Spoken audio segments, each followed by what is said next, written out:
Welcome back. What a incredibly somber, incredibly moving, and yet utterly dignified send-off that was today.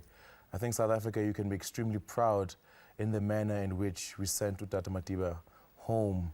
And also, you can be proud in just how rich the entire proceeding was culturally, in terms of all the elements of our tradition that were brought in to this particular and I think it was just such an apt opportunity for us to really hone in on the different elements of who we are.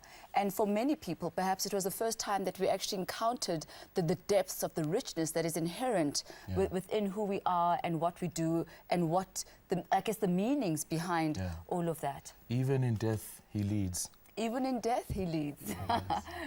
So to speak to us about some of these elements of the tradition and the culture, we have our distinguished guest, Dr. Matolo Motshekga, who's from the Kara Institute, the Kara Heritage Institute. Yes. Good evening, Doctor. Welcome. Good evening, Shaka, and good evening to the listeners. Oh, thank you so much for joining us. And we also have one of the veterans of the struggle that worked very closely with Madiba, Mama Joyce Seroke. Thank you so much for joining us, Mama. Thank you, and good evening too. Good evening. And good evening to your listeners too. It must have been a very emotional ceremony for you watching this. Well, it was so profound. For me, it marked the end of an era.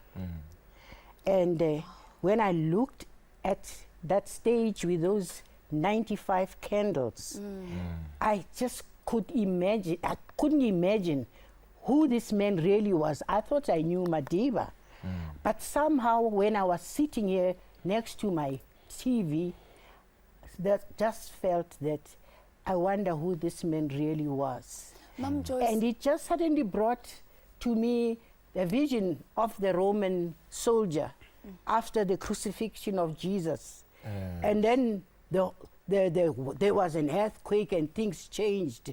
And he said, and the temple was split in two. Yes, and then he says, who Surely is this was man? the Son of And God. surely this was the Son of God. So only And in for- the aftermath, And only for me, afterwards. this is how I felt. Yes. Mom, just I'd like to ask, I mean, some people have said that they also felt that this was the end of an era. What era is this to you that you see ending, and what era do you then see beginning? Because with each end comes a new beginning. Yes. I see the positive era of Madiba, the charismatic man, the leader.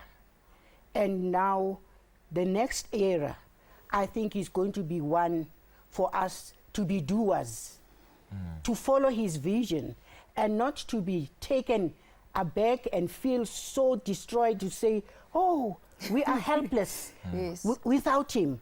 No, he wouldn't like that. He would like us to see us carrying his vision forward, his legacy, but not just in our hearts and talking about it. We must be practical and do the things that he did so passionately and try to emulate him. All right.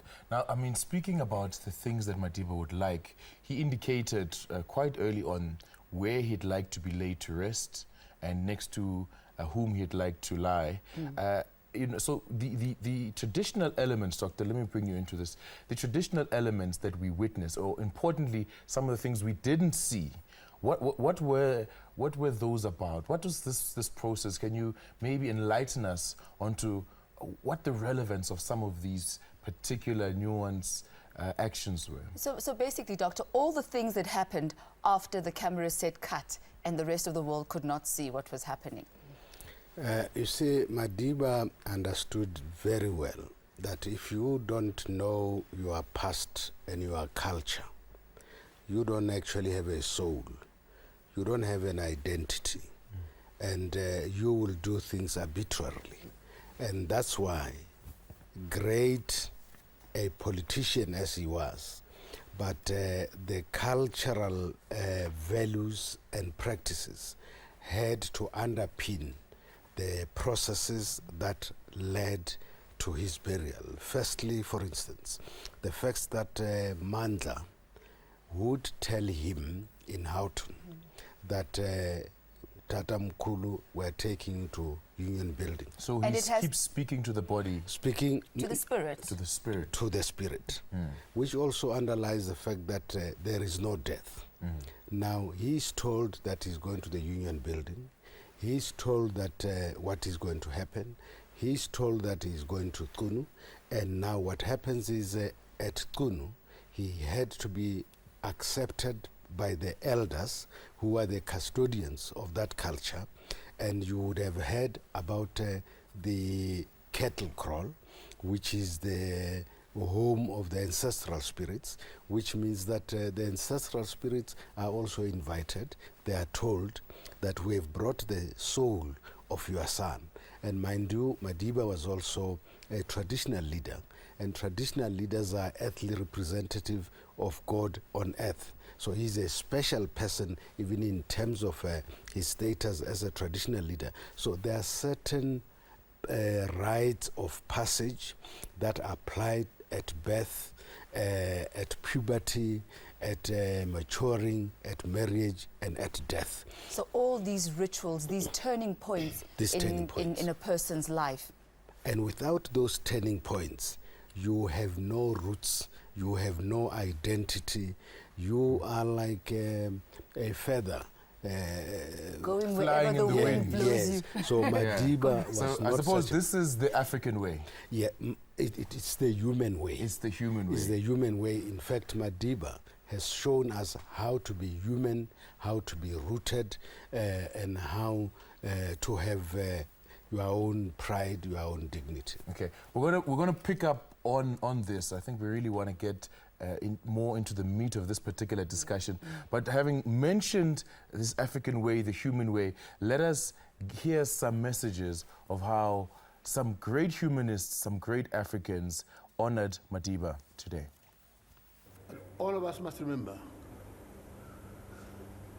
that as we go on without Madiba, he is no more in terms of life, he is no more in terms of this life, but is still Madiba, our leader. Is still Madiba sent to us by God, our Creator. Madiba sent to us to come and teach us how to fight racism to the best of our ability. Let us remember this love he had for us all. Without that, we can't succeed. So, Master of Ceremony, as you continue with this wonderful program, remember to love your neighbor as you love yourself.